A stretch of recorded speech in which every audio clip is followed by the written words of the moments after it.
Salut à tous, c'est Julien, j'espère que vous allez bien. Merci d'être avec moi sur Mage. Alors ça fait longtemps que j'ai pas fait de vidéo, déjà un grand merci pour les plus de 400 000 vues, 430 000 vues sur la vidéo de Lorenzo. Je vais faire de plus en plus de vidéos c'est qui. Aujourd'hui on fait une vidéo c'est qui, et c'est qui? Orelsan. Alors bien sûr, vous savez qui c'est Orelsan. Le but de cette vidéo, c'est de vous dire en 10 minutes pas mal de choses qui retracent sa vie de façon chronologique ou pas, des choses qui moi en tout cas m'ont touché, des choses que j'ai envie de vous partager, des choses qu'on n'a pas revues depuis très longtemps. Maintenant, ça fait à peu près 10 ans qu'il est dans ce milieu, dans le rap game, et franchement, regardez tout ce qu'il a fait. Il dit souvent aussi dans une de ses dernières chansons, San, qui vient de sortir avec son album La fête est finie, il dit « Vie rapide, mec lent ». C'est tout à fait ça. En 10 ans, tout ce qu'il a fait, il a touché à plein de choses, c'est juste extraordinaire. Ce qui est intéressant avec Orelsan, c'est un mec en fait comme vous, comme moi, qui s'est cherché pendant pas mal de temps. Il a fait ses études, forcément pour à mon avis faire plaisir à ses parents, c'est ce qu'on retrouve vraiment souvent dans sa vie, comme quoi il se sent différent, il se sent pas à sa place. C'est que maintenant d'ailleurs à 35 ans qu'il arrive vraiment à savoir ce qu'il veut faire. Il a pris la moitié de sa vie, il le dit dans ses chansons, pour savoir ce qu'il veut faire aujourd'hui. Et au début de sa vie c'était ça, il a fait des études, il est parti 1 an aux États-Unis, il a voulu faire de la musique petit à petit, en même temps il faisait des petits jobs. D'ailleurs dans Comment c'est loin, on va en parler après du cinéma, dans son film Comment c'est loin, on voit ce job aussi où il était dans un hôtel. Tout ça fait qu'il arrivait, il a peut-être du mal à se construire et ça fait un personnage très intéressant, un peu dépressif, le français, le jeune français moyen, voilà, qui sort le soir avec ses potes, le samedi, le dimanche, qui se paye des cuites, mais qui sait pas vraiment où il va. Et ça c'est vraiment intéressant parce qu'en fait tout au long de sa vie, d'album en album, il sait de plus en plus où il va et il devient un homme accompli en quelque sorte. Sa première chanson qui avait cartonné, c'était Saint-Valentin. Comment vous dire? C'est du second degré, alors chaque fois en télé c'est directement les premières choses qu'ils mettent quand il y a des interviews, tout ça, mais c'est assez drôle, voilà, faut le prendre avec du second degré, même quand on l'a vu chez Ruquier, quand même il était déjà avec Gringe, et ben ils essayent d'en rire, hein, forcément, ça date, c'est vieux, on fait tous un peu des trucs de gamin, mais c'était quand même vachement drôle. Je vous mets un petit extrait. Je laisse la lumière allumée et je garde mes chaussettes. Je vais l'allumer jusqu'à ce qu'elle soit couchée, qu'elle voit des clochettes. J'adore les petites coquines avec des couettes et des fossettes. Le deuxième titre que je vais vous montrer qui est tout au début de sa carrière, c'est Changement. Et là, ça résume bien ce que je vous ai dit en introduction. Le fait que tout va trop vite, que ce changement, qu'on donne une génération où en fait on a été tellement normalisé à plein de choses, on a mine de rien beaucoup de choses assez jeunes, assez rapidement, qu'on est assez blasé de tout. Et c'était un énigme un peu sur notre génération, les gens qui sont nés en 85, 90, 95. Je vous passe tout de suite cet extrait. Plus j'avance, plus je grandis, plus je comprends rien. Ils ne comprennent pas ce qui se passe dans la tête des jeunes. Ils sont pas élevés par la télé, par la PlayStation. Ils comprennent pas à quel point on est fêlés. Ils connaissent pas le rap, les portables, le shit, la DSP. On commence à voir qu'il y a un vrai style Orelsan avec, bon, certes une petite voix nasillarde, mais c'est ça aussi son truc, mais surtout avec un flow et des punchlines et surtout une très très bonne écriture. Et c'est à cette période, on est en 2009, qu'il va sortir son premier album Perdu d'avance.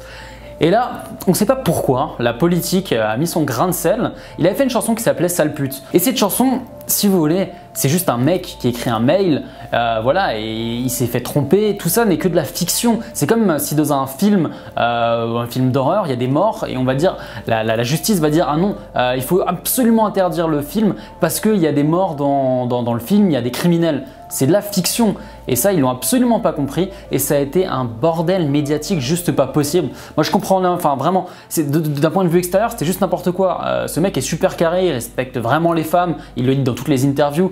C'est le mec le plus pisse du rap game, c'est juste un truc de malade. Son kiff c'est les mangas, la poésie mine de rien avec le rap, c'est de la vraie poésie et le thé. Et là on vient l'emmerder pour une chanson qui fait même pas dans les festivals alors qu'on l'a nul dans les festivals, qui est même pas sur son album et on vient l'emmerder à cause de ça. C'est vraiment une partie moi qui m'a vraiment saoulé. Bon, c'était en 2009, je devais avoir 17-18 piges et c'était une partie qui m'a vraiment saoulé parce que je me suis dit encore une fois déjà que la télé respecte pas vraiment le rap. Quand on voit les dernières interviews qui sont en train de se faire sur le rap, c'est assez compliqué. Et là on se dit bah en 2009 il y avait aussi déjà, et ça continue encore aujourd'hui, ce problème entre le rap, la télé et là le fait que ça fasse polémique avec la politique. En dehors de ça, Perdu d'avance c'était un super bon album et il a plutôt bien marché en termes de vente. Et une des chansons de Perdu d'avance qui a vraiment cartonné, je pense que vous allez l'avoir en tête dès que je vais vous la mettre, c'est Différent. Je vous la passe tout de suite.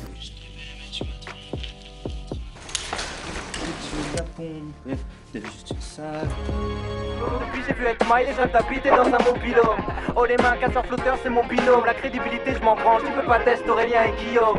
Nous on s'en bat les couilles de ce que disent les gens. On vit pas dans le même monde, on est différents. On arrive dans une période très intéressante où Orelsan devient Raelsan. Alors, sans être méchant ou quoi que ce soit, c'est vrai qu'il n'était pas spécialement musclé ou quoi que ce soit, et il avait un petit peu de poids, il avait les cheveux très très courts, et là il y a un changement physique juste pas possible. Je vous mets 2 photos comme ça vous vous rendez compte.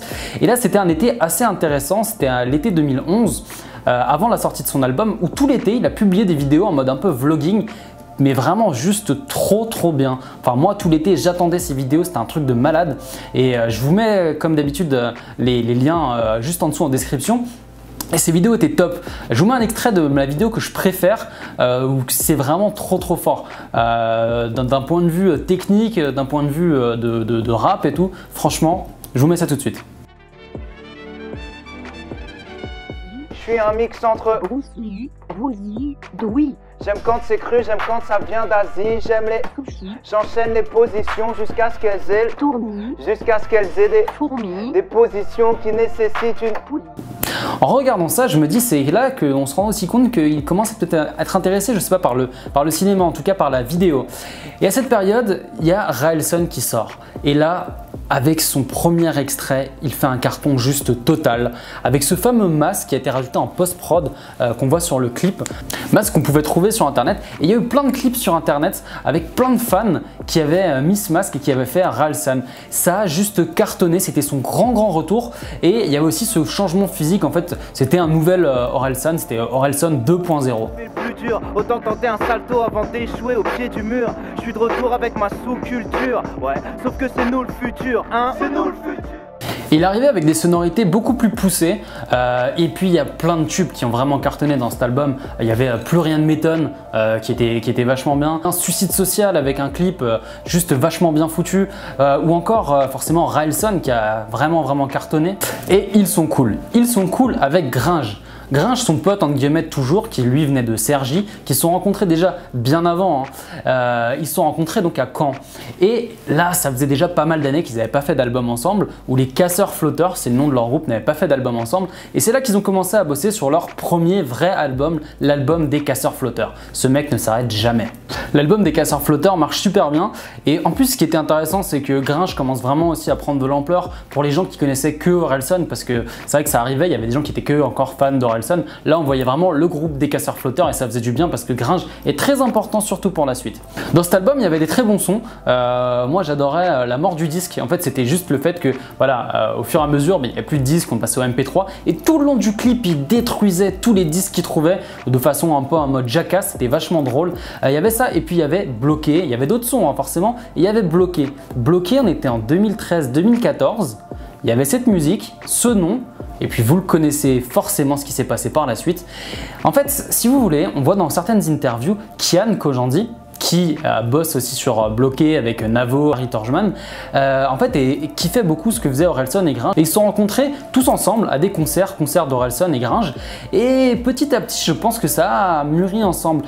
J'ai armé d'un des titres qui était vraiment drôle, qui était Deux connards dans un abribus, qui était un des titres de l'album des Casseurs Flotteurs, où effectivement c'était un peu un genre de passe-passe, un genre de ping-pong même, de punchline, avec deux mecs qui sont dans un abribus, qui attendent le bus et qui ont rien d'autre à faire en fait que se lâcher des punchlines.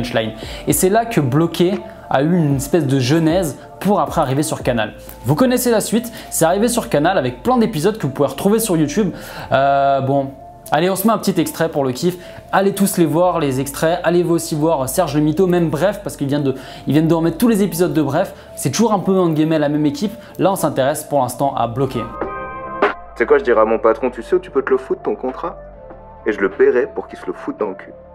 Je ferais supprimer la lettre E. Ah bon, pourquoi? Parce que je mets le père Fouras dans Game of Thrones. Comme ça, il sera bien en galère, cet enculé. Quand on voit ça, on voit deux choses. On voit que Orelsan est hyper actif, qu'il arrive à faire plein de choses et que mine de rien, il commence à toucher forcément à l'écriture, peut-être aussi un peu à la réal. Et on voit une deuxième chose, Gringe a l'air de kiffer jouer et il joue super bien. En 2015 arrive le film Comment c'est loin. Comment c'est loin, c'est le film d'Orelsan, de Gringe. Orelsan a quasiment tout fait dessus, c'est juste un truc de malade. Réalisateur, co-réalisateur, hein, aussi bien comédien que scénariste, il a bossé comme pas possible dessus. C'est juste pas croyable. Ça se demandait en fait comment il arrive à faire d'autres choses. Parce que aussi, petite parenthèse, en 2014, il avait aussi commencé à faire une marque qui porte souvent sur ses pulls. On le voit aussi dans ses derniers clips. Et tout ça en même temps. Et là, on arrive en 2015, comme je vous disais, avec ce film, ce premier film, Comment c'est loin, que je vous invite à aller voir. J'ai pas vraiment une critique. C'est même pas que c'est pas constructif ou quoi que ce soit ou pas objectif. C'est que voilà, c'est un bon film. La critique a été élogieuse sur ce film. C'est un film qui a été fait avec un petit budget, mais honnêtement, ça se voit pas. La réal est super bien. Et ça fait du bien de voir un film comme ça. Je l'ai vraiment vu plusieurs fois. Je pense qu'on se retrouve tous dans cette espèce de bande de potes quand on était peut-être un peu plus jeune, peut-être aussi à votre âge si vous êtes un peu plus jeune que moi, où voilà, on jouait à la console, on buvait de temps en temps, on sortait et on savait pas trop ce qu'on faisait. Les journées étaient longues, mais voilà, c'était un espèce de quotidien, voilà, cool. On avait l'impression que c'était infini. Et ce film retrace vachement bien de ces villes de province. Je viens aussi de province où on avait cette espèce de quotidien. Et c'est vraiment, encore une fois, comme les premières chansons qu'il a fait, où je disais c'est un hymne un peu à la jeunesse des années 85, 90, 95. C'est un peu un porte-étendard, un étendard de ce que c'était notre génération. Ça l'est peut-être encore aussi aujourd'hui, je suppose. Deux petits bonus par rapport à ça. De bloquer est arrivé Serge, Jonathan Cohen, donc qui a fait Serge le Mytho, vous connaissez, c'est extraordinaire. Une des vidéos d'ailleurs sur Maj TV a fait à peu près 150 000 vues là-dessus, je vous invite à aller la voir. Et puis il y a Gringe qui l'a dit dans pas mal d'interviews qu'il a vraiment kiffé jouer, effectivement il joue super bien.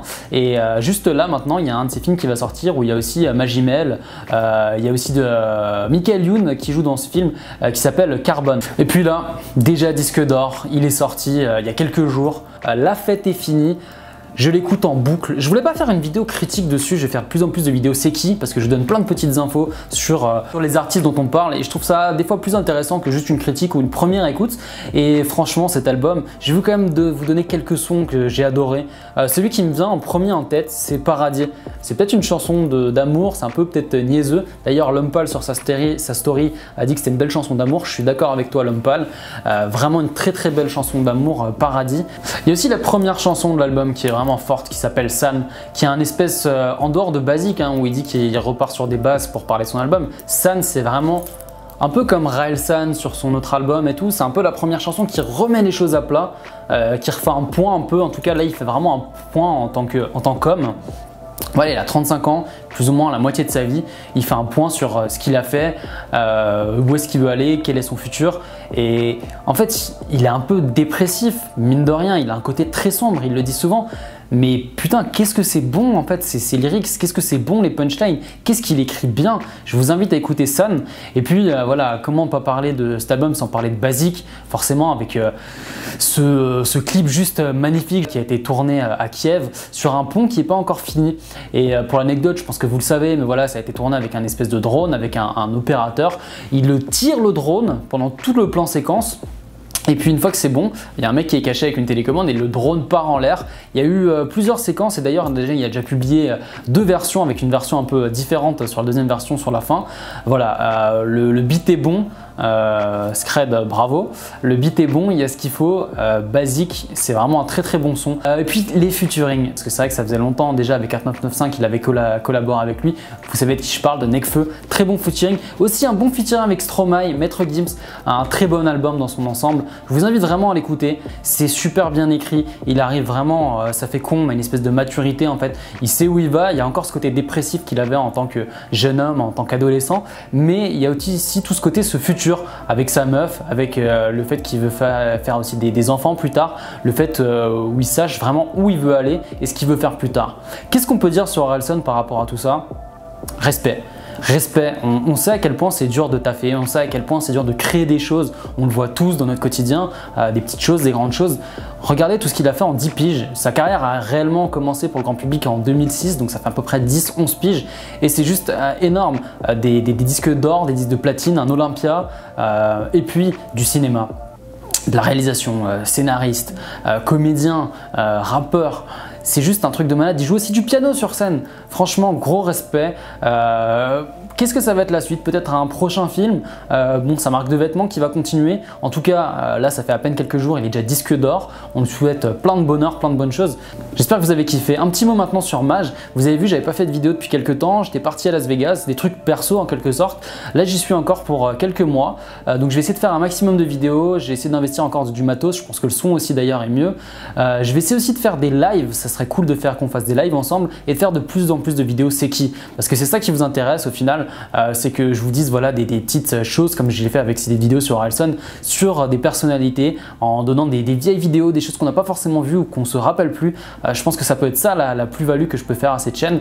Voilà, je suis à fond dedans. J'ai bougé plein de choses dans ma vie. Bon, c'est perso entre guillemets, mais en tout cas, voilà, pour que ça avance, pour que cette chaîne avance. Dites-moi dans les commentaires ce que vous en pensez. Lâchez un petit like parce que c'est vrai que c'est ça qui fait référencer la vidéo, c'est ça qui permet de booster la vidéo. Partagez-la à vos potes. Ça paraît lourd à chaque fois de dire ça. J'essaie de pas trop le dire en début de vidéo, mais voilà, c'est super important.